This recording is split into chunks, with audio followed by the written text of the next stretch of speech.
Good morning. Good morning. It's afternoon my time. Good afternoon to you. And you as well. How's it going? It's going well. We're in a new year. I haven't talked to you since last year. I know. Are you having a good year so far? Yeah, it's been pretty good. Really. Yeah.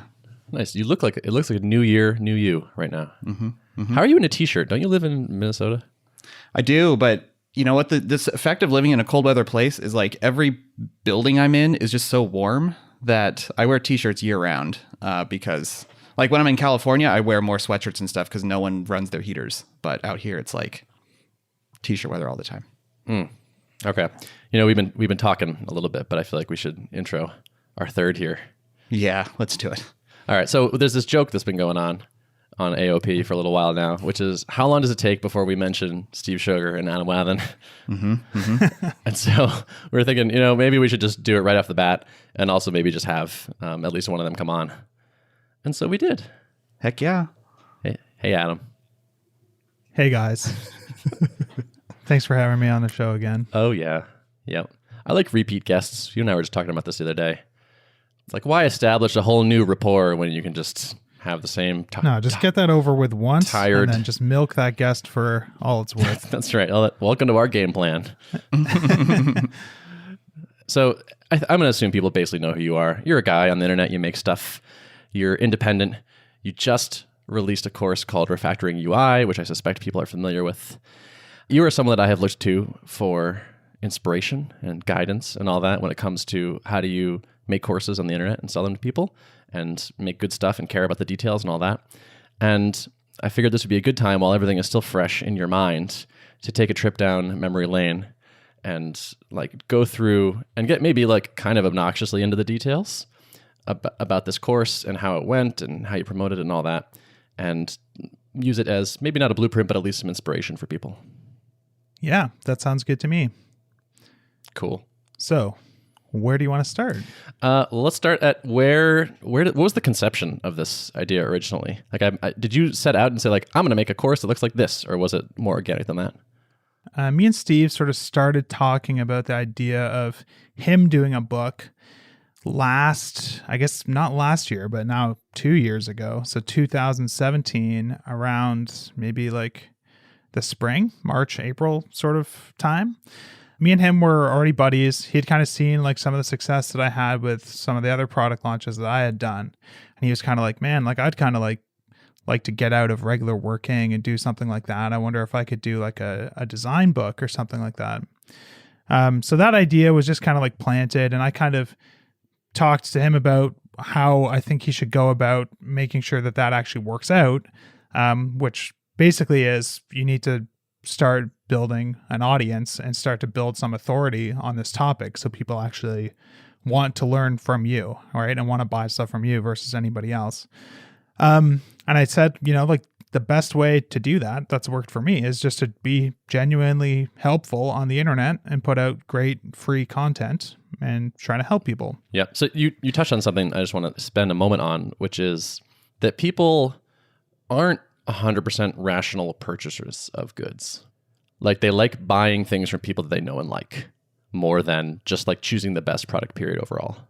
I think there's a little bit of that. And then I think there's just a little bit of, it's easier to buy something from someone who has sort of earned your trust over a long period of time. Like you trust that the content is going to be good because they've already delivered on so much good stuff. Whereas if John Doe puts out a course and you happen to stumble upon the landing page, that person has a lot more work to do in terms of convincing you that they understand your needs and that they're going to give you the exact content you want in the best possible way, when the only point of contact they have with you is like this landing page. You know what I mean? Versus building up goodwill and trust with you for multiple years. Mm-hmm.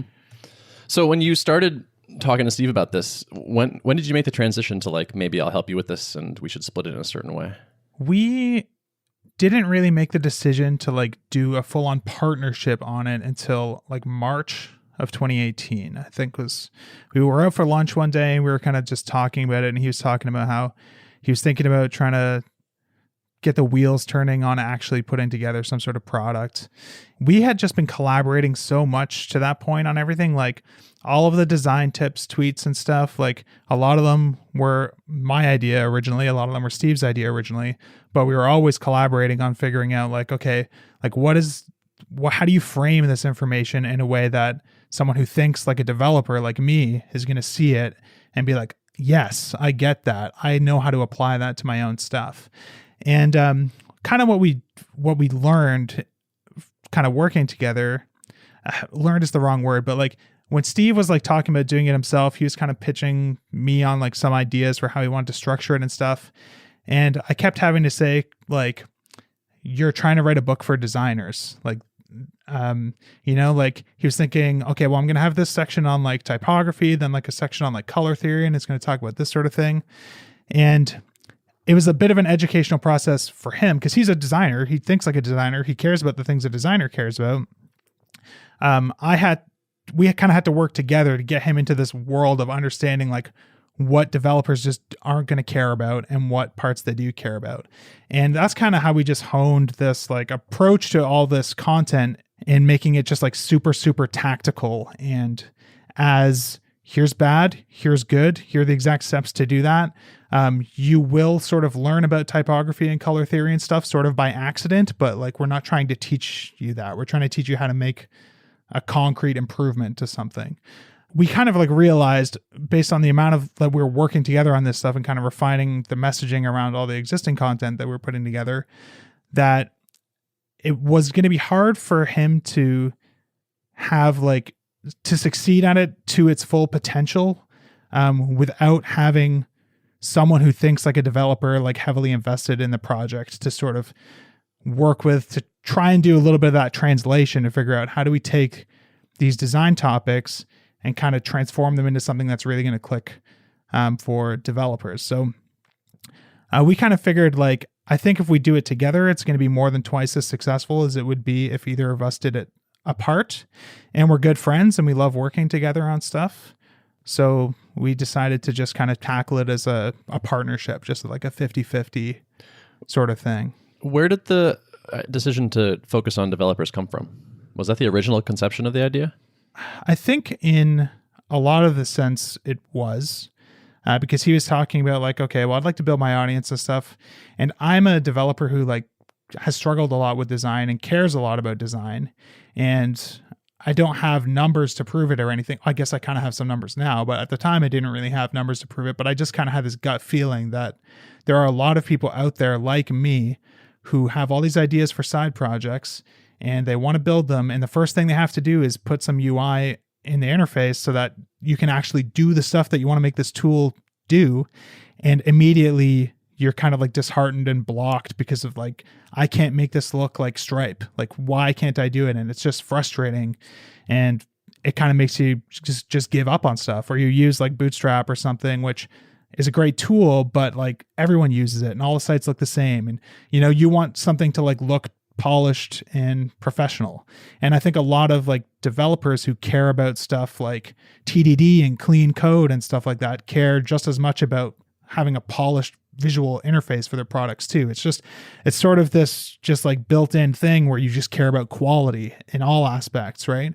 And when there's an element that you just can't do, it's like super, super, super frustrating. And I know that's how I felt. And I worked really hard for a lot of years to get to some baseline level of being able to make stuff look pretty good. So I just had this feeling that there's got to be a lot of other people out there like me where this is like a real pain point for them. And they would really appreciate someone creating content that would help them get better at this stuff in a way that's really designed around how they think about stuff, you know? I imagine that like once Steve and you were sharing the design-based hot tips a lot and those were getting a lot of lift, that was probably a really good signal to you guys, right? That like, okay, there may be something here. There's some interest in this. What was the trajectory like on the amount of like virality to those? Did they kind of just start taking off right away, or was it just a gradual build of more and more people noticing them and sharing them around? Yeah, it was gradual in a sense, but it was like a pretty fast sort of thing. Like, see if I can pull up, like, Steve has all those organized in like a moment on Twitter. I don't think they're organized by date or anything, but I can kind of go back and find some of like the older ones. And just to clarify to people, these are design tips in tweet form, almost always with a screenshot of a like, don't do this instead. Here are the CSS changes to go from A to B. Yeah, and the CSS stuff wasn't necessarily like the main value proposition, but yeah, we always try to annotate it with information that would be helpful to someone designing for the web, right? And that was always like our context of, okay, someone wants to know how to make this shadow. Well, we could show like a screenshot of the Photoshop shadows panel, but developers aren't using Photoshop, they're using CSS. So so just kind of looking back here, I can see like there's some from like June of 2017 where we got like 49 retweets and like 750 likes, that sort of thing, which at the time was like, whoa, that's huge.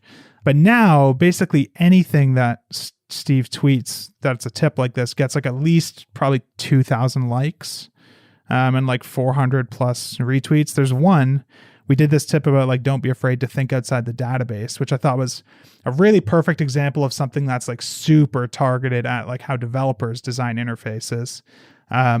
Which is good information for me, because like this is the sort of mistake that a developer makes. Like someone who's in the data and wants to present it, like someone who's a struggling designer or learning to be a designer isn't going to make this same sort of mistake in the same way. But anyways, this tweet ended up with like 3.8 thousand retweets and 14,000 likes. It's like the biggest one by far. And that was like a real signal that like, okay, we found like one of these tips that's like, that really hits on like the developer market really specifically. And that's the one that took off the most. So, that was just some good validation for like, yeah, like there is opportunity to try and help this specific group of people in a specific way that's really tailored to how they think about things and the sorts of problems that they run into based on the way that they work. Yeah. So Steve's original thing was like, hey, I think I might want to make a product that talks about the kind of things that you and I are talking about, which is how to do design well as a developer. And then the real first step was start building an audience. Start doing useful stuff for strangers on the internet. Like these tweets are free.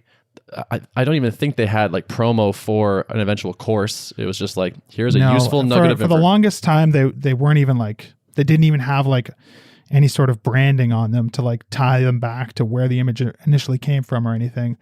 Like we sort of improved them slowly over time in that sense. So now like they're a lot more consistent in terms of how they're styled and stuff. And you can kind of see, yeah, that's a refactoring UI tip.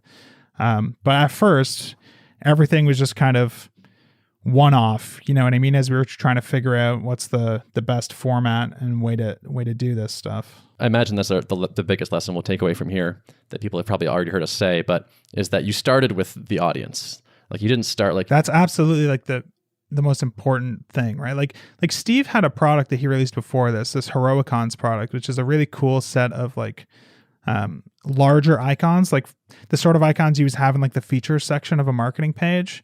And he did like a really good job at making them like really easy to customize with CSS. So you could change the colors of different elements of the icons and stuff, which was really cool.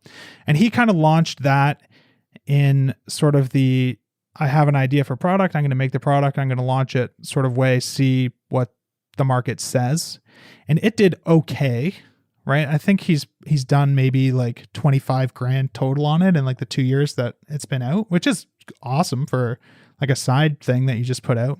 But it didn't have like a huge launch day or anything, right? Like he maybe made like 8 grand on the first day or something. And that was after he had been building his audience a little bit. Like he had put out a couple of these tips and stuff, but he hadn't really built it to the magnitude that we were able to kind of grow it to before we launched the book. Yeah. You're on his Twitter right now. How many followers is Steve at these days?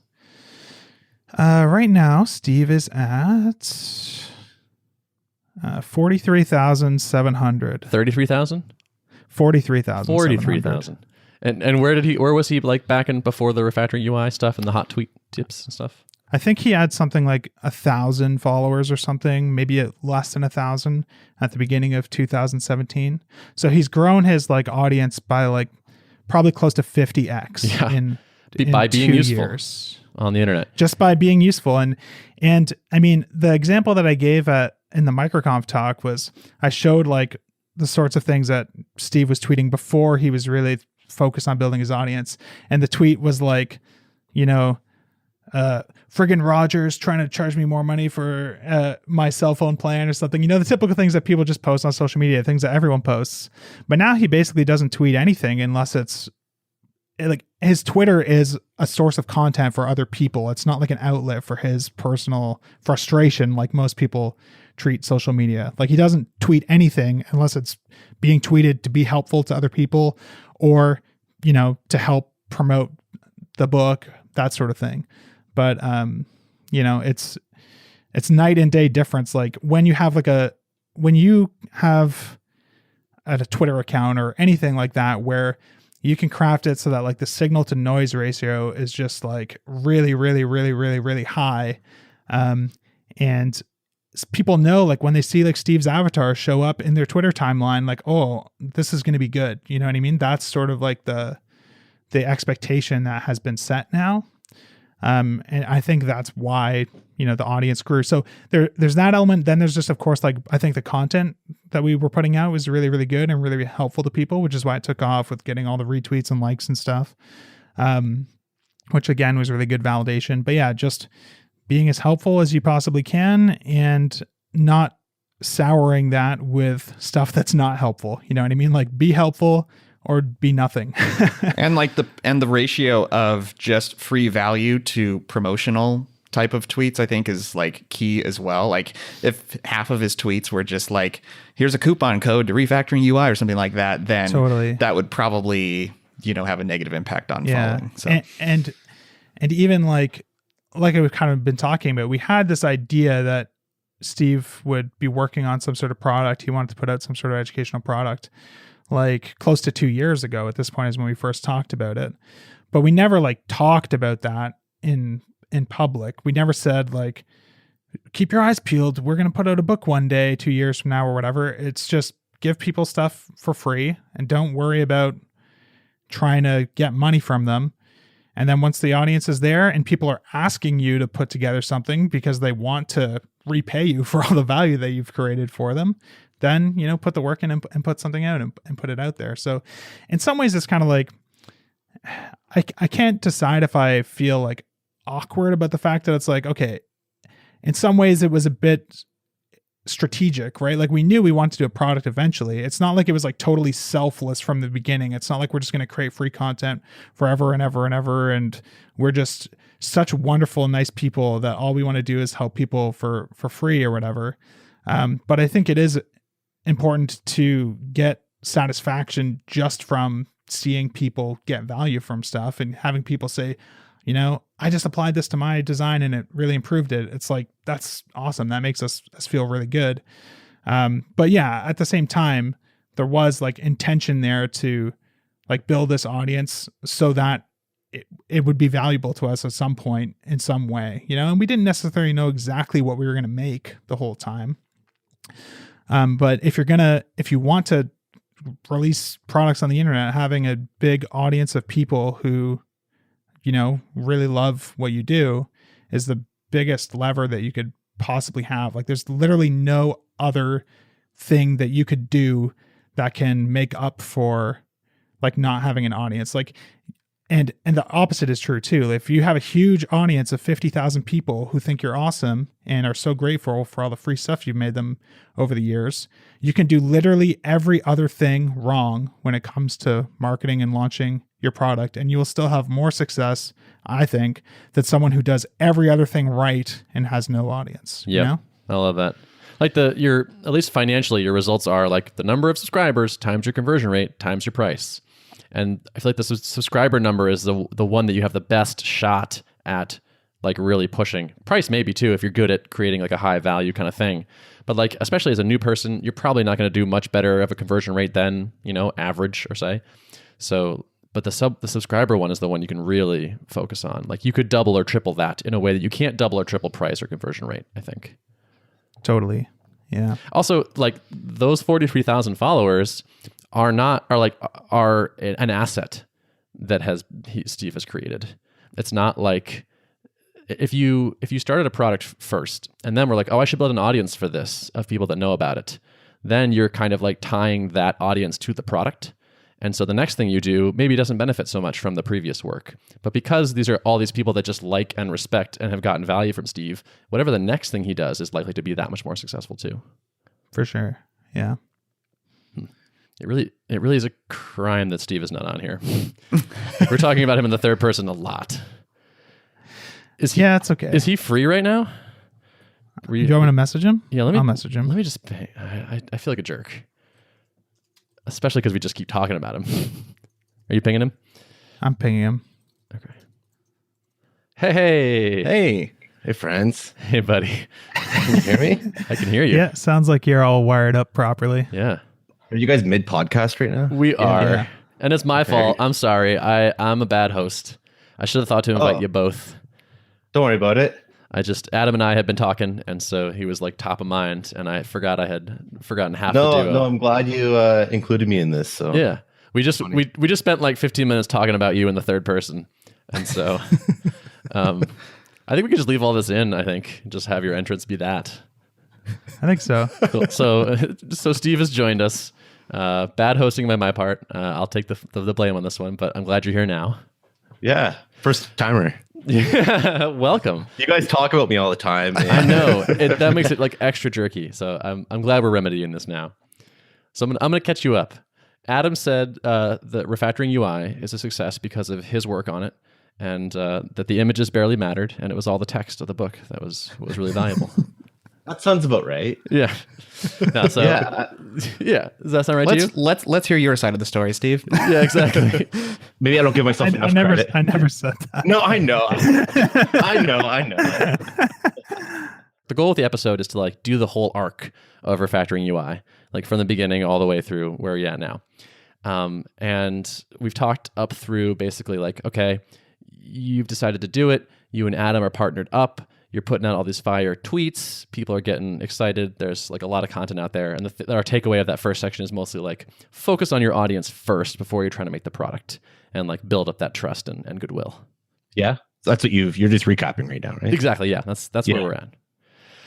And we're also like in awe. You have the most Twitter followers of all of us, which is embarrassing for me. I bet if we added up all our Twitter followers, it would be pretty close.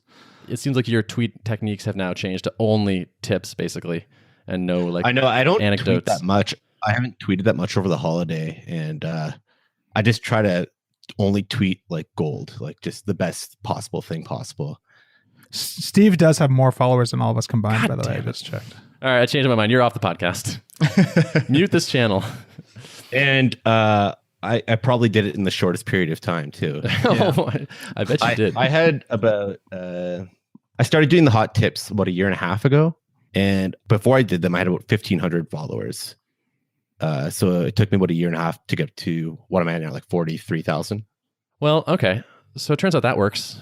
The Twitter account, I'm kind of like the face of Refactoring UI, but like it's Adam and I equally, right? Like even the hot tips, like I mean, like I started just doing them on my own, and they were kind of like not as good as like now they've kind of turned into this like super high quality. We put a lot of thought into them. Like it used to be like, oh, I was working on a project and I thought of this idea of like, oh, that's kind of an interesting insight, and I took a screenshot of what I was working on and tweeted it, right? And then Adam had a lot of really good ideas, and we kind of talk about them. And now I've kind of created this whole like, you know, this before and after image. It's from the point like where we first have an idea for like what a tip could be.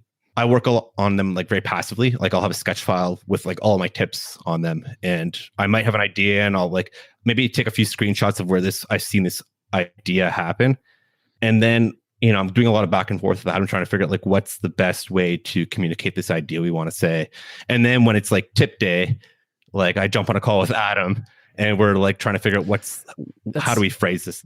That's so interesting. Like they come off so they come off like a thing you just dashed together. You're like, I was working on this thing and I happen to notice like this one concept, and they feel like conversational and like it came together very easily, but it's clear that's not quite the case.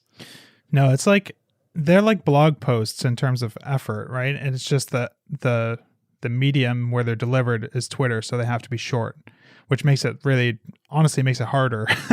And it was way harder in the 140 character days. Like the big hack that we usually use is putting text into the image, which, yeah. Those are kind of like micro tips. You know what I mean? There's like the kind of the high level tip, and then there's like the little micro tips within the image as well. And from like birth of a tip idea to like tweeting it, it's like sometimes like 2 weeks, right? Yeah. And then from like actual time spent actively chatting back and forth and working on the actual design and writing the tip, like the days that happens, that's usually like a 3 or 4 hour process without doing anything else, just like working on that for like 3 or 4 hours. Yeah, for the most part. Like some of them are very natural, some of them just come out, right? Some of them are like, oh, I got this idea and I spent an hour on it, and you know, there's a few like that. Yep. That's an interesting thing to be aware of. Like when Adam's saying, or you're saying like be useful on the internet is a great way to build an audience, it doesn't mean like be casually, easily, conveniently useful. It's like put a lot of work into being useful. Like the reason a thing gets thousands of retweets is because it is resonating and it's really good. Like if you're doing this like, oh, I'm putting out content, but it's not really working, it's probably not good enough. It's probably not putting hours and hours into each little detail like you guys were doing. Yeah. Yeah. Yeah. Yep. So another thing that is like hitting me as you guys are talking is it makes sense to me that you had success with this, partly because of this thing I heard, which is like what makes good co-founders or like partners in an effort, which is similar values but complementary skills. You have the designer developer pairing that I think made this thing so much better than either of you could have done on your own. I agree. That's what I was kind of getting to before. Like when we were kind of talking about doing it, the reason that it made sense to partners because we were pretty confident that it would do more than twice as good with both of us working on it than it would with either just me working on it or just Steve working on it. So, and that it ended up being, I can't A/B test reality, but I mean, it did pretty good. So, I think that probably was true. Yeah. So you're doing these tweets, the audience is building, you've got a mailing list, you've like chosen some positioning, which is like, you know. Yeah. So we kind of skipped some stuff there in terms of like, we have a mailing list. I don't know when we actually created the mailing list. I'm looking at our ConvertKit account now to see like when did we send out like the first email. October 4th, 2017 is when we sent out a first email, and that was to 3,686 people. So this part of the story that I kind of even forget about sometimes is we had this idea for Refactoring UI as like a brand and as like a website to be kind of like we were going to focus it purely on this idea of case studies where we'd have people submit their projects and we would kind of pick the ones that we think we could do the most interesting things with in terms of improvements and not rehashing stuff that we had kind of covered in previous case studies. And we were going to write up these like big in-depth posts. And our original plan was like maybe do like one a month or something, where we redesign the site and kind of explain every single change and why it works and stuff. I think we naively said once a week, but that was at one point. We've only ever done one ever, by the way. But so we had this idea to do that, and we were like super amped about it. We were like, yes, this is, and that's where like the name Refactoring UI came from, right? Because we thought before and after we can do these like bigger examples. This will be really cool. People will get a lot of value from it. And so we put together like a page for that idea and kind of shared it out on Twitter. And we were kind of like, we're starting this project where we're going to do these case studies, where we're going to redesign people's stuff for free and kind of explain all the changes that were made. So that's what we used to build, like to start building any sort of list. And that's where we got those 3,600 subscribers from that we sent out that first case study to. Now, I don't know when we put up the landing page for that project, because certainly it probably took us a month to write that case study. So it was probably like a month of collecting emails that we got that 3,600. And I had a much bigger following than Steve at the time, and I was sharing it too. So I already had enough of a following that like kind of helped us jumpstart that mailing list, I think. And Steve was growing his following at the time. So we sent out that email. We wrote this big case study. I think it was really good to 3,600 people. And that's kind of where the mailing list started. Now, we kept collecting more emails on that kind of because we were still planning on doing these case studies. And then eventually we realized these case studies are really hard. Maybe we should try and like diversify our content a little bit. Like maybe there's ways that we can do some other stuff that's like a little bit quicker to produce. And that's where like the idea for doing these screencasts that Steve has been doing came from, which was like doing these case studies as blog posts is super, super hard because you have to try and explain every detail and they end up like being really long. Whereas if Steve can like take a design in Sketch and improve it and kind of talk through what he's doing, that's first of all, it's a way higher bandwidth way to kind of see the changes. It's sort of like more engaging and entertaining, and it's like quicker to put together. So we thought maybe we can start incorporating some of that stuff too, as well as maybe we can do like some content that aren't case studies because we had some ideas for like articles that we wanted to write. So the next piece of content that we put out wasn't until February. So we sent out that email in October with the case study. Then we sent out an email in February. So no emails between October and February with this blog post that we wrote on Medium called 7 Practical Tips for Cheating at Design, which was really just curating some of our favorite stuff from Twitter and expanding on it a little bit more with like a little bit more in-depth examples and stuff. And that ended up going out to 8,000 people. So we kind of a little over doubled the list size between October and February. And that was just people signing up because they saw like the case study and thought it was good, or ended up on the landing page because of whatever other reason. I'm not good at knowing where all this information, all this stuff comes from, or tracking it super well. So the thing that I like here, and then I'm noticing, is it's like not only are you putting together these tips that are sometimes painstaking and took a lot of work, but you're making a case study which took a month, and then it's like, how about some videos? And oh, what if we also did a like Medium post, which is rehashing some of the same content, but it's like different formats, different things, all of this like heavily invested in. Like the case study is good, the videos are great, the Medium post is what, like the top one in the top 10 Medium posts ever? Top 5. Top 5, okay, no big deal. It's number 5. So it's like, it's still just like, it's kind of a relentless onslaught of really useful, free, valuable stuff. Yeah. And I think it's not even like we did work hard on this stuff, but you can see like the gaps between when we release stuff it's not like we're doing something every week or anything like that. But when we do release something, we like really want it to knock it out of the park with it, right? And another example I've seen of someone doing this really well that I always point people to is like Wes Boss. A lot of people think of like, okay, I have this like really great premium product and I want to create these like little lead magnets to like get people on my list. You know, people use this term lead magnet, which like I fucking hate. Yeah, so people make these kind of like crappier little things to try and like attract people to their stuff. What Wes does is he just makes courses and they're all equally in depth and equal quality, but it's like a coin toss whether this one's going to be free or this one's going to be paid. So he has like a Redux course, which is like an advanced React thing that's like super popular and super in depth and is as big and comprehensive as any of his paid stuff, but that one just happens to be free. And half his stuff is free and half his stuff is paid. And there's no like making little hook people in cheap, crappy content. It's like make everything awesome and make some of it free and some of it paid. Like it's simpler that way too, I think. But and that's why his email list is 6 figures and not 4. Yeah, huge. Yeah, I love it. It's just that like more wood behind fewer arrows idea. I love like make a couple really good things as opposed to another junky. You know, enter your email here for my PDF lead magnet thing for 5 more tips for how to whatever. Yeah. And I think that was kind of like one of the cool things about what we were able to do is one thing I'm really proud of with like our list is that We didn't really like grow it by like promising people exclusive stuff that they had to sign up to the list to get.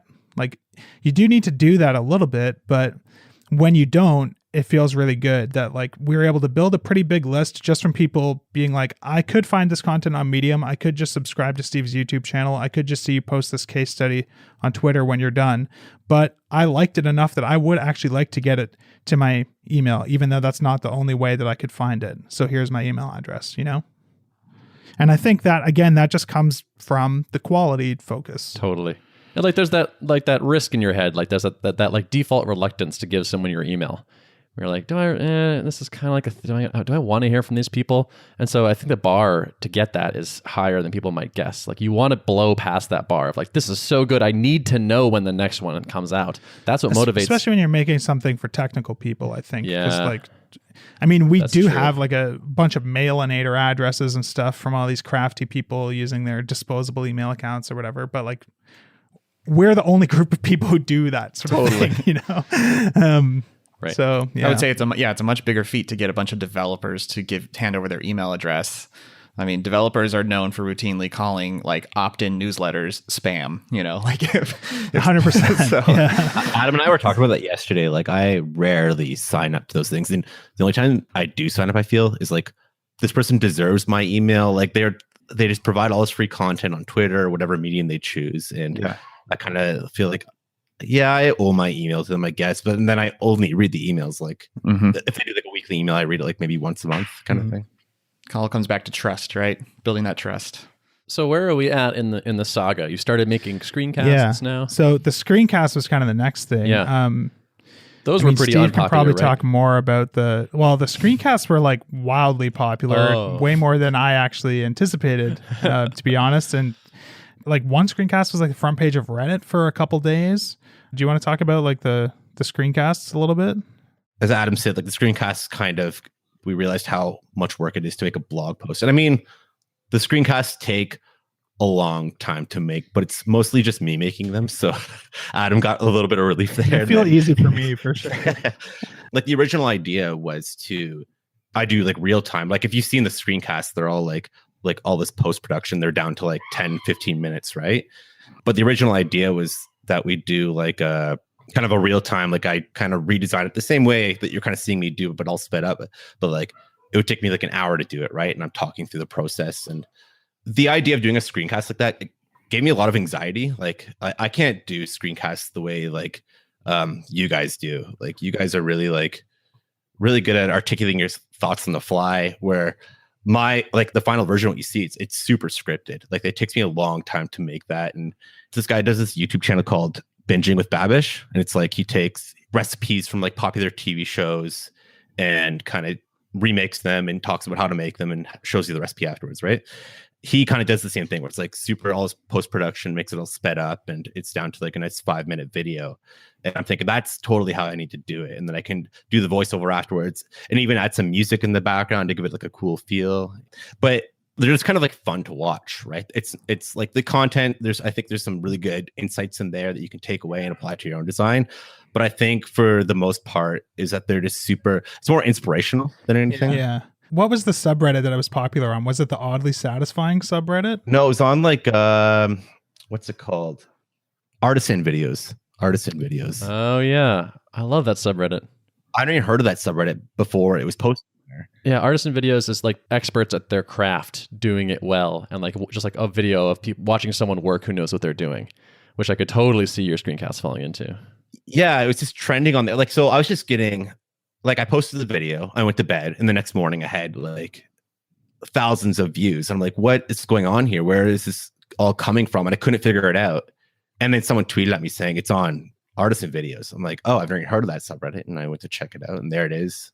I wouldn't be surprised if it were also on Oddly Satisfying, because it having watched them, it definitely is. Yeah, like, I mean, if you go to Reddit and like go to search, and I'm always curious, I type in refactoring UI and it's on a few. It is on web dev. It is on. Adam, you edited those, right? You did the post-production? Nope, Steve did everything. Oh, really? He did a great job. He even composed the background music. Yeah, the background himself. music is an original. I didn't know that. Beat. Yeah. That's cool. They're all like taking samples from like one of those royalty-free sites, you know. Sure. But those videos have a special place in my heart because you did one on the Tuple landing page. Yes, that's the most recent one, as in like 8 months ago. But yeah, I've been meaning to do more, but I wanted to do them in the process of when we were working on the book, but like the book took so much time to make, and I want to do them again in the new year. It sounds like things were kind of staggered, where there were periods of time where you were focusing on just creating really high quality free stuff to share around, and then like once you got really down to like creating the book content, did you have to slow down on some of that, or did you allocate like 20% of your time to doing the free stuff and 80% to the book, or what did that kind of look like? I think that the hack to that is basically you make the free content stuff from the book or stuff around the process of making the book. So just try to kill as many birds with the same stone as possible. Yeah. 100 birds, just like big rock, dead. Boulder off cliff. Yeah. So when we got like really into working on the book, we kind of switched gears to not posting as much like tutorial style content and more just like sharing behind the scenes stuff, because people really love that too. And that was just kind of our way of trying to keep our audience engaged and trying to make sure people weren't forgetting about what we were doing. Yeah, like I said, I wanted to keep doing like your Tuple one. That one was like I was kind of stressing out. I'm like, I haven't made a video in a while, and I don't know what I'm going to do next. And I think Adam just messaged me saying you should do Ben's site because it sucks. He's showing what he currently had, and it was kind of like inspired by what Adam did with the Vue.js, our advanced Vue component design course. Yeah, it was a weak ass ripoff of Adam's site. Well, I mean, that's what you got to do, right? When you don't, I struggled with that when I first started designing, and I would just steal designs, and you kind of learn your own style after a while. But yeah, okay, I forgive myself. Yeah. So I don't know if it's if it matters for the story. I think it's kind of relevant, but with like the videos. So in terms of like our mailing list, after we put out that blog post, that Medium blog post that did really well, the next thing was just sending out the videos as Steve did them. So he actually did the first 3 like in pretty rapid succession. So we actually sent out 3 emails in April with the first 3 videos, and that started to grow the mailing list a lot too. So by the time he sent out like the 3rd screencast, we were like 14,000 people on that list. When is this? That was April 26th of 2018. So that was at 14,000 people. And then 2 more screencasts after that, including the Tuple one. The Tuple one was the last one on June 14th. And by that point, we had that list up to just under 20,000 people who were just interested in getting more Refactoring UI content when it was ready. And then we announced the book on August 9th, it looks like, is when we sent out the email. And that went out to 20,037 people just saying, hey, here's a book that we're working on. And that redirected people to this other landing page where people had to sign up again because GDPR. Then the saga of creating and kind of pre-marketing the book directly sort of begun. When we do email, we say on Twitter we're sending out an email. I feel like from when we send an email out to like after we send the email out, we get like 5,000 new subscribers within that period, because it's just like people start sharing the content of the email elsewhere on the internet. And yeah, that was like a tip that I mentioned during my MicroConf talk that I think has really worked well for me with all my product launches is when you're going to, if you're like, one of the hardest things about like growing an email list, when you, especially like in our case, we were able to grow this list just because people wanted to get the new content for a long time. And this was kind of the first product launch I've done where I've had a list like that. Every other product launch I've done, there was no list until I announced that I was working on a product, and the list served purely to collect people who were interested in the product, right? Like my audience that I'd be announcing that stuff to existed only in my other channels, like Twitter. It would be my main one. So with this one, we were able to build up a big list before that, which was cool. But usually when you announce a product, you get a lot of signups for people interested in the first couple of days. And then like you stop getting signups completely. So you have to figure out a way to like get people to keep signing up.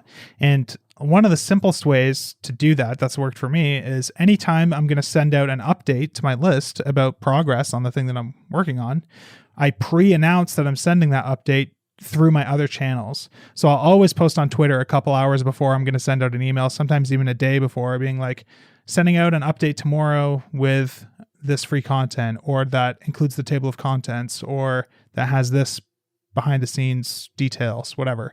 And that'll kind of drive people to the landing page and get more people to sign up, because you're letting them know in advance that there's interesting content that if they're interested, they have to go there to get it, sort of thing.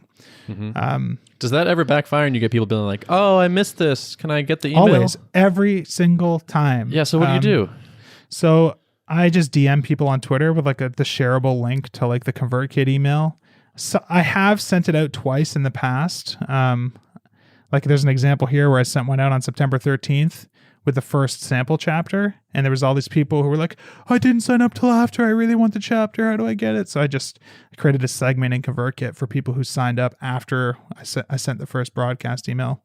One of the problems we had was like because we had 2 mailing lists at this point now. Yeah, that was an annoyance. We had the book email list, and we had just the general refactoring UI updates mail list. Yeah. And people thought when they signed up for the general updates, they were getting the book updates as well. And so there's some confusion there. Yeah. So I think in hindsight, I don't know how, I don't really know what we should have done, but what kind of sucks is like, technically, if someone signs up saying they want to get emails about free content, I'm not really allowed to send them emails about book updates because they didn't consent to that. You know what I mean? Like that's like the new GDPR rules. Now I barely care because like about it from a legal standpoint, because like we exist in Canada, but I do still kind of care about it from just like they signed up for X and it's kind of annoying that I'm spamming them with Y sort of thing, right? But it did create a bunch of confusion with people who would go to refactoringui.com instead of refactoringui.com/book and sign up. And then they wouldn't get the emails because we were just segmenting just to people who signed up on the other landing page. So what we did, right, is we created this landing page for the book, drove a bunch of people there. It's kind of silly because like we weren't even leveraging our existing list with like the updates. We built this list. The only way that we were able to leverage it initially is we sent out an email to them saying, we're writing a book. If you're interested in getting updates on the book, just click this link. And then we would tag them in ConvertKit so that I felt like comfortable sending them updates about something, because I actually opted in. So like when we sent out the email saying we're writing a book, that went out to 20,000 people. But the first email that we sent out that was like an update on the progress of the book, that only went out to 7,400 people because I didn't send it to their other list as well. But it was still really valuable for us to have that other list to ask people to opt into the book. And then when the book was actually available, I didn't feel bad about just sending one email saying, hey, by the way, we did just finish that book we were talking about. We didn't bother you the whole time we were working on it, but if you are interested, here it is. So when we sent out that email, we were able to send it to, a large number of people. So, got it. Yeah. Okay, so I want to maybe push a little bit further on in the history into when you decided to expand past the scope of the book and add additional stuff to it. So that was kind of like a decision from the beginning. We didn't know what we would do, but there's this just problem in the world of creating digital books where there's like a market rate for a digital book, right? And this was something that we came up against after we announced pricing and stuff anyways, where people don't really want to spend more than $30 or $40 on an ebook because of what it costs to buy a paperback book at the grocery store, or what it costs to buy something on Amazon, right? And it speaks nothing to like the value of the content or the effort that was put into creating it. It's just this format commands this price no matter what the content is. And I think that's why you see a lot of people doing courses these days instead of books, because you can put the exact same information into, even if it's not like a video course, even if it's just like a course that's all text, but on like one of these online course platforms, and it's information that otherwise would have been in a book, you can charge $200 for it instead of $30. And people are like, oh, but it's a course, so I'll pay $200 for a course. The only way to really like battle that preconceived notion that people have is to figure out a way to get people to evaluate the product without being able to compare it to other stuff. And the only way to do that is by adding additional stuff that makes it no longer a book and makes it a package of things.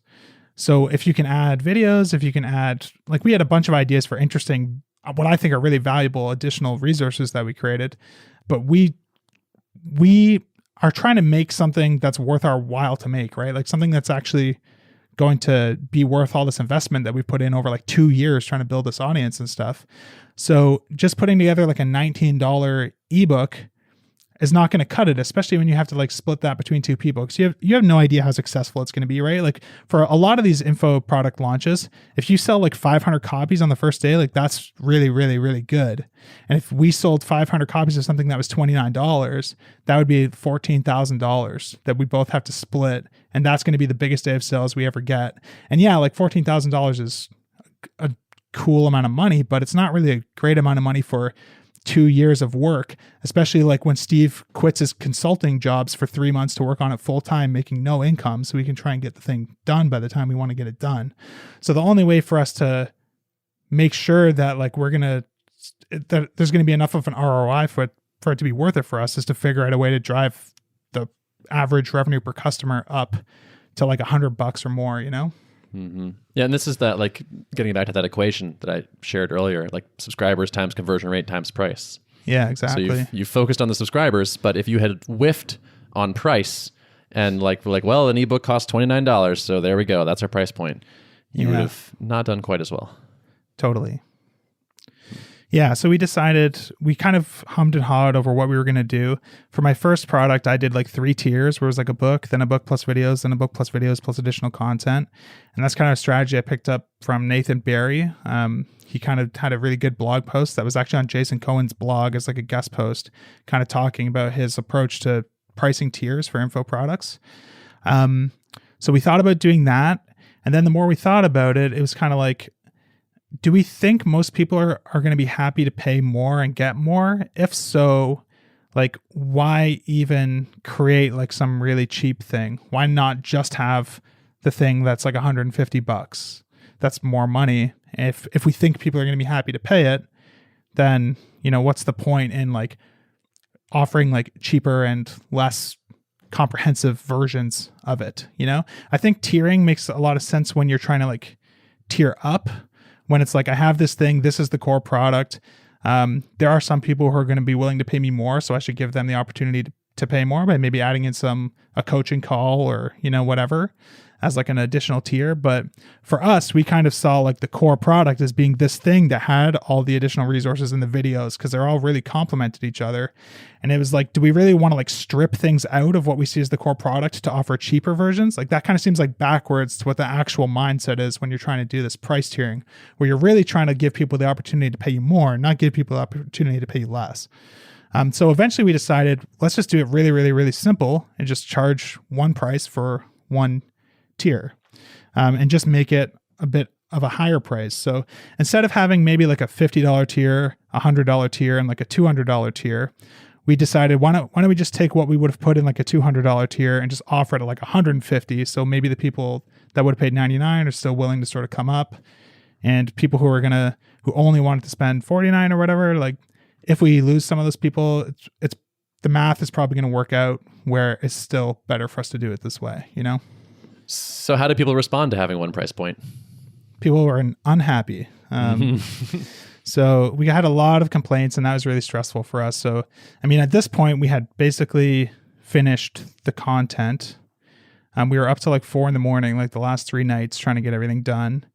And we sent out this email like 2 days before when we were going to launch it. It's kind of how I've always done it. Like, I send out an email 2 days before the actual launch that has all of the information, all the pricing, blah, blah, blah. Get people sort of like, give them the information so that when it's actually released, they don't have to make a decision. And then when we release it, we just send out a much simpler email that's just kind of like, hey, it's out now. Here's a link. Like all the information is on the landing page if you didn't read the other email or whatever. So we sent out that email on Sunday night, I think. We released it on a Tuesday and sent out that email on a Sunday.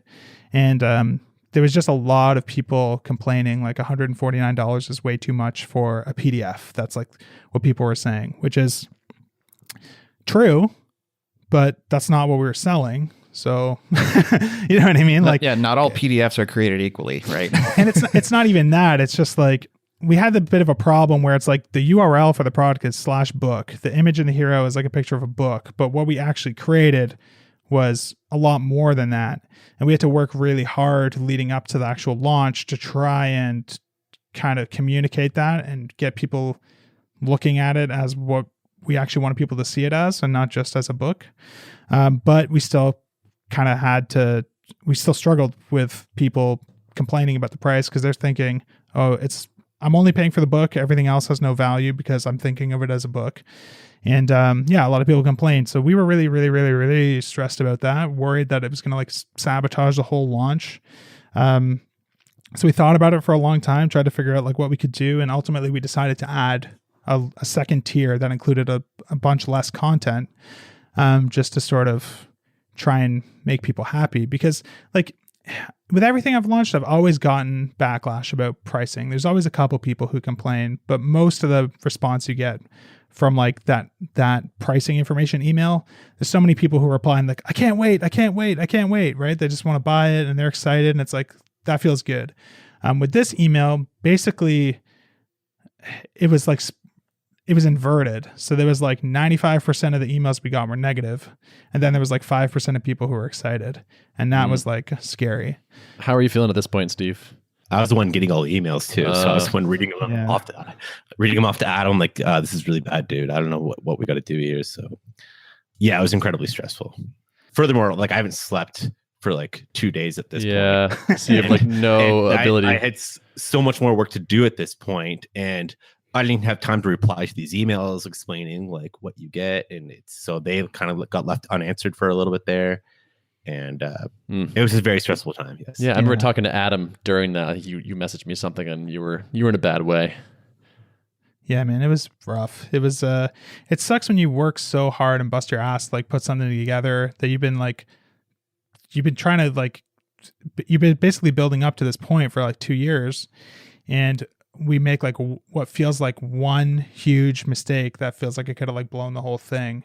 And it's just a heartbreaking feeling. So we kind of just figured out, okay, well, let's do a second tier. It was tricky to even figure out like, how do we deal with this? Like, do we send out an email, say like, we're sorry, we screwed up the pricing. So many people complained. We've offered a cheaper tier. I didn't want to do that because it just like looks so weak. You know what I mean? So instead what we did is we created like a web version of the email that we sent out so we could share it on Twitter with people who weren't on the list so they could kind of get all the launch information. And when I created that version, we just added the second tier. So anyone who saw it there saw it with the second tier. And then when we sent out the actual email saying it's available, I included more information there than I normally would and just kind of reiterated the 2 pricing tiers and just kind of said, we've created 2 packages, blah, blah, blah.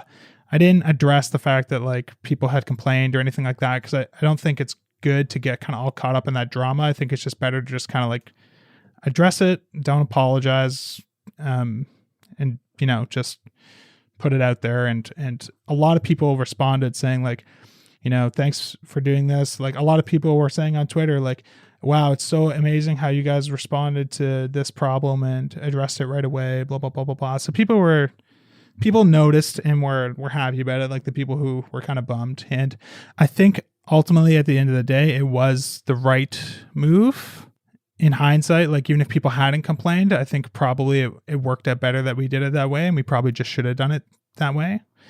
But yeah, we can kind of get into more of the effects of that and stuff like that. I know a little bit of the ending of the story, so I'm actually eager to get to that point. So you offered people this choice and said, okay, we've heard you. There's been a lot of, or you didn't quite say this, but in your minds, there's a lot of complaints about the high price. Let's offer a low price option. And then when you gave it to people, what happened? Everyone still bought the high price one, which is great. I think that just speaks to the fact that we sent out that email with the launch details to 34,000 people, which is like way bigger than any other list I've had when I've announced something. So everything is going to be amplified. First of all, like all the negativity is going to be 8 times more than I would have gotten, even if it's the same percentage. And then I think the other thing that made that work is just, I think psychologically, like this is just my gut feeling, but if you at least give people the choice to pay you less, when they pay you more, they feel like they did it because they decided to, not because they were forced to. Mm-hmm. So I think that helped too. Just brains being like kind of irrational as usual. Yeah. Anything else you wanted to say on that? I don't think so. Like we sent out in total 1, 2, 3 update emails that all included like a free book chapter, and we pre-announced all those to help continue to grow the list.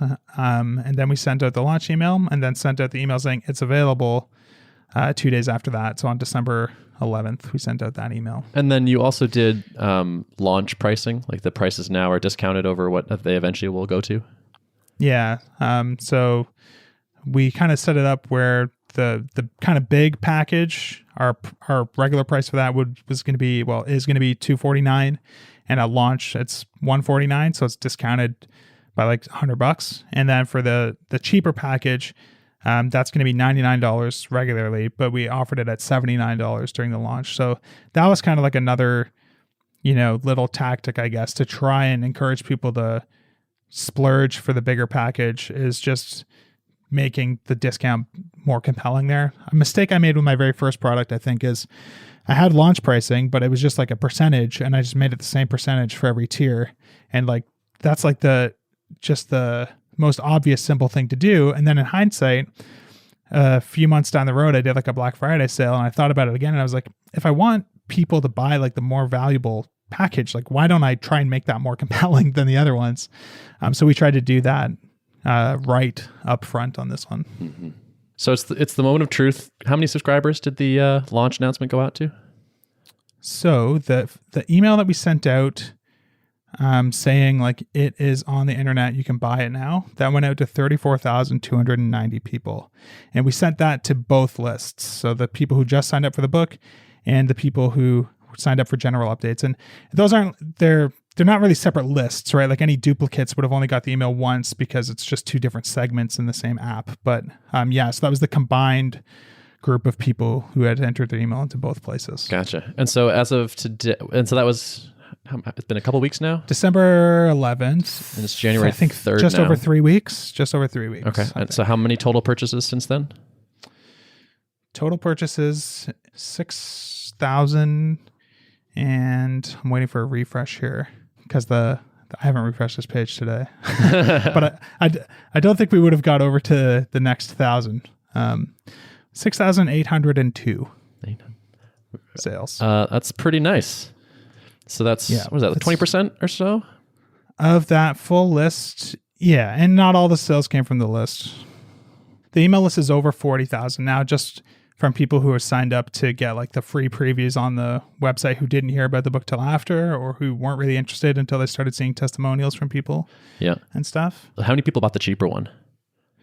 So the cheaper one was purchased by 1,459 people, and the more expensive one by 5,306. And then we also had 38 sales that were team licenses, just like higher priced packages for companies who wanted to give access to everyone. Mm-hmm. So definitely overwhelmingly the more expensive one got purchased. Yeah, especially in terms of revenue, right? So like 21.5% of all sales were for the lower tier. But revenue-wise, it was only 12% of all revenue. So even though it was like a quarter of all the sales, it was closer to 10% of the actual revenue. That's so interesting. And so just because I've got you here, what's the total number at these days, all said and done? So the total number is at $911,305 US. Oof. Congrats, you guys. Which is nice. It's nice being in Canada too. So, and the exchange rate is very much in our favor to sell U.S. products right now. That's beautiful. I mean, 2 years of work, a lot of time for sure, but still like pretty awesome. Congrats on that. It's wonderful. Still way, way, way, way exceeded our expectations, I think. And I think like the craziest part of the whole story that we didn't really talk about is what I always do with these products, and what we did with this one too, is we kind of did like a silent launch the night before, right? So we kind of just like get the website out there, make sure everything's working, kind of set up everything on Gumroad, make sure everything's good to go, kind of deploy it, and just let it sit overnight without telling a soul that it's live. And by overnight, I mean in this case from 4:30 in the morning till 8 in the morning, because that was the time period that we slept that night. So I didn't sleep at all. Like there was just like, I was just so much excitement that I think I slept for 5 minutes. Yeah. So we deployed it at like 4:30, and we kind of stayed online on a call for about 15 minutes just to kind of see like, is anyone going to notice? Because people knew it was coming that day, right? So there were people like periodically checking. And I think we sold like 15 or 16 copies in that like 20-minute period before we went to bed. And we were like, oh, that's pretty cool. And We went to bed for 3.5 hours and we got up at 8 and checked again, and we had done $40,000 in sales without ever announcing to anyone that the book was even available. So that is the one memory that like I will never forget, I think, from this launch, was just like checking that like with Steve and just like being floored, because that's it's incredible number of just people refreshing the page waiting to see if it's there. You know what I mean? Yeah. But before you guys launched, I like every time you tweeted about some of the refactoring UI stuff, someone would include that Fry meme of like, shut up and take my money. Like every time. Yeah. Which again, like that's just, I mean, something I talked about in my microconf talk about this launching info product stuff too, is a lot of people say like the first step to validating like a product idea is to put up a landing page. And for me, I think that's actually like the very last step in validating like a product. Like with this book, we had sort of validated it for 2 years before we even put up a landing page. You know what I mean? And there was people tweeting, please tell me you're going to write a book. Please tell me you're going to write a book. Please tell me you're going to write a book, well before we ever told anyone that we were going to do it. So that was, of course, good. I don't think we even discussed writing a book before. Like, well, you had we talked about this closer at the beginning of the podcast, where you were kind of talking about doing one on your own, and like this was like a while ago before yeah, Adam was even involved. Like before I was even doing tips, I thought about doing a book, and yeah, I don't even know if that was like it would have been bad. yeah. So yeah, that's kind of where the story culminates, I guess. Just for one more interesting number, what was day one? So day one was $384,000, which is insanity. It's bananas. Like going into it, we kind of had like, we were optimistic that it was going to do really well until the pricing debacle. But even like my optimistic version in my head, I think Steve was more optimistic than me. He was like really excited, and my nature is to just like try and set my expectations low. But I was like, dude, like, remember, like my biggest launch I've ever done did 100,000 Canadian on the first day, which is like 82,000 US. So if we can do like 150,000 US on the first day, that would be an enormous launch. And then it did like more than double that. So yeah, pretty crazy for sure. So like after the initial shock of that wears off, like where you're at now, basically, like do those numbers, are you desensitized to those now? Like, I think we are desensitized to them a little bit. And some of that though, I think comes from, I don't know if Steve's as desensitized as me, maybe. There's two elements to it, I think, and maybe Steve can pitch in with kind of what he thinks. But for me, it's like we have a bunch of that money like in our bank account, but we don't actually have it individually because we're terrified to touch it until we talk to our accountant and make sure that we don't remove it in some tax disadvantaged way. You know what I mean? So that's just kind of sitting there until we meet with the accountant next week. So it still kind of feels like off limits money. And then I think the other thing for me is like, I have had like 3 really successful product launches before, and I'm sort of in a place where I own my time and I have like the freedom and flexibility to work on the things that interest me. And, you know, I still put out new stuff. I still do sales and try to make money and stuff like that. But for the most part, I feel like very financially like independent in a sense. Like I feel like I get to do what I want with my time. And it just so happens that what I like doing with my time also helps make me money and is stuff that's valuable to the community. But again, like my Monday to Friday, 9 to 5 is like, I come into my office and that's like a really exciting period for me. Cause it's like, I get to come in here and do what I want, what I'm excited about. And for Steve, like you were working, like doing contracting stuff, which you enjoyed, you had a good setup, but like, this is like your first time sort of experiencing that, like, wow, like this moment of freedom, you know what I mean? So like, I think what's awesome for you is you kind of get this like feeling now that I got when I launched my first product, and I'm like excited for you because of that, because it was like such an amazing feeling to feel like, oh my God, like I don't need to do what someone else tells me for money anymore. I don't think it hit me in quite the same way, because I remember when you're like, this is maybe just the optimistic me and pessimistic you, but I remember when you were launching your first project and talking to you when you were launching Refactor to Collections. and you told me your expectations, and I'm like, oh, those are really good, and but then it exceeded your expectations, and then you're like, wow, I actually have freedom now, right? Yeah. Where I had a little bit of expectation going to this one. Like you were expecting to sort of get your freedom from it. Yeah, in some way or another, right? Not this much, but I had a little bit of expectation there. So it didn't hit me. I don't know if it hit me in quite the same way. And I don't even know if it's hit me yet. If it's kind of like this weird. Plus, the other thing is like I was off for 3 months working on this prior to. Like, I already had this. Yeah. You had sort of like this really slow transition. Whereas like for me, it was like I was working a job. I released the book. Then I got married literally the week after, went on my honeymoon. And the day I came back from my honeymoon, I quit my job. I mean, it's still very exciting. I don't want to like take it for granted, but it's hard to like. Yeah, I think it might hit you more slowly as you get to like the springtime, and it's like, man, I've just kind of been doing what I enjoy. When we first started working on the project, we originally wanted to like launch it. We're like, well, we can start the book this day and get it done by this day, and that always got pushed back, right, until it ended up being released in December. But like I always pictured the moment being released in like summertime, and I'd go out and walk my dog, and I'd have this feeling of like, yes, I made it, right? But it was there's like snow on the ground, and I couldn't do, you know what I mean? And you're like dead tired, and there's like 500 support emails, and we took a break and went out for lunch that day, and that was a nice feeling. But that was like the only break for a couple weeks. It's always more hard fought than you imagine, right? Like, or than it looks on the outside. It looks like, oh, they just assembled together all these hot tips and sold the thing and made a bunch of money. But like under the surface, it's always, there's a lot of work and a lot of late nights. And like Adam had that like time off freedom, but I was working a lot. Like where I'd work like my 8-hour day for, I was working with Titan and Taylor at the time. But then in the evenings I'd be working on the tips or working on something that's related to this project. So I was working long days, where Adam had like a nice, more condensed day. And the last 2 months of working on the book, I was doing like 12-hour days there. That was for a long time. Yeah, there was.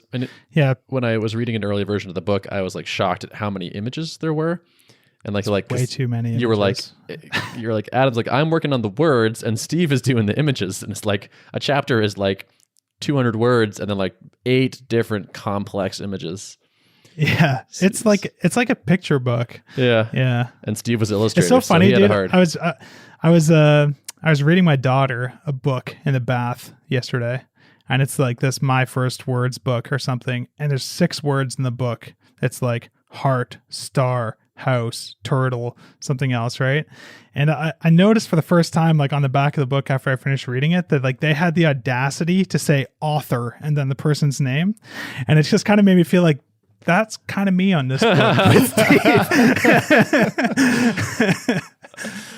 Although I feel like I did contribute a lot, but this project wouldn't be the same without Adam. It wouldn't be. Adam's like just far better articulating.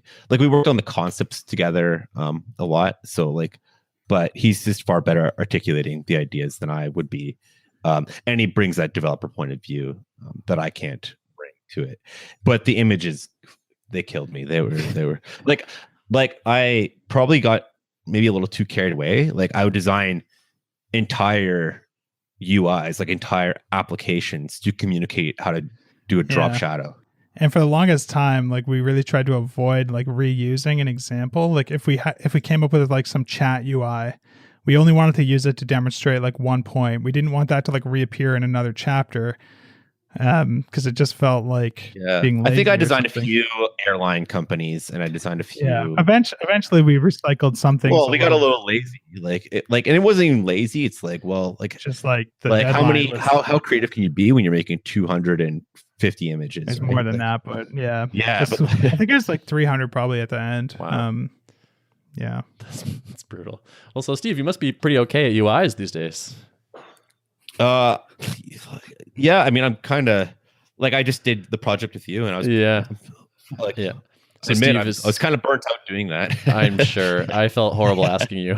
I felt horrible delivering it. I was like, oh, good. Sorry, man. I'm so burnt out. This is bad timing. Like Steve and I had talked like months ago, like, hey, like, are you cool doing the tuple UI? He's like, yeah, totally. And then it was like, I know you just did a book where you designed like hundreds of UIs all at once, but we are launching pretty soon. Yeah, but I put it together, and I don't know. It's better than what you had. I'll give you that. 100%. Yeah, I appreciate you fighting through the assured burnout. Yeah. I don't know. I can take a look at it again if you want. No, stop. It's great. It's great. I'm excited to put it together. All right. Well, that is cool. This is the longest art of product by far, I think. So I think we got to wrap it. But that was great. That was exactly what I was hoping it would be. I wanted to get the full saga while it was fresh for you guys and capture all those details. I think people will find it super valuable. So I'm psyched that we did it. I appreciate you both being so open and honest with all that stuff. Thanks for having us. I hope people who are interested in doing this sort of thing keep their expectations reasonable. You should be very, very, very, very happy and excited to do a $20,000 launch. You know what I mean? Like, that's huge. When I did my first book, it did $24,000 on the first day or something. And I remember even when I did like the first $2,500, I was like shaking. I couldn't even believe that it had made that much money. It was so obviously we had like a really incredible launch, way bigger than I ever expected and way bigger than I ever expect to ever have in anything I ever do again. But don't ever go into any of these things feeling like if you have to get this sort of level of success for it to be a success, because you don't. Yeah, I appreciate you saying that. I was telling you the other day, it's hard to make an info product when you're friends with Adam Wathan because the numbers they all feel ridiculously small. But you do it well, so you deserve it. Both of you. Thanks. Thank you. All right, guys. Thanks for being on. It's great to talk to you. Thanks, guys. Art of Product show notes, Mr. Derrick? Can be found at artofproductpodcast.com. How about that? Thanks for listening. Thanks. Bye-bye.